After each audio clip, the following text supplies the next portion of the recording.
In this tutorial, we'll guide you on how to exclude mentioned users in a tweet on Twitter using your PC. Let's get started. First, open Twitter and locate the post you wish to respond to.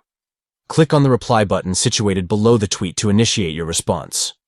Next, identify the usernames listed next to replying to and click on them.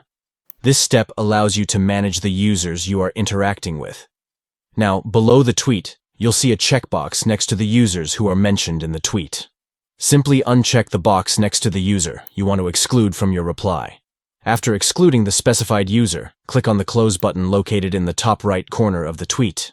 Finally, all that's left to do is type out your response and then hit the reply button to post your tweet while ensuring that certain users are excluded from the conversation. By following these simple steps, you can customize your Twitter interactions and tailor your responses to specific users. Enhance your Twitter experience by mastering the art of excluding mentioned users in your tweets. Thank you for watching.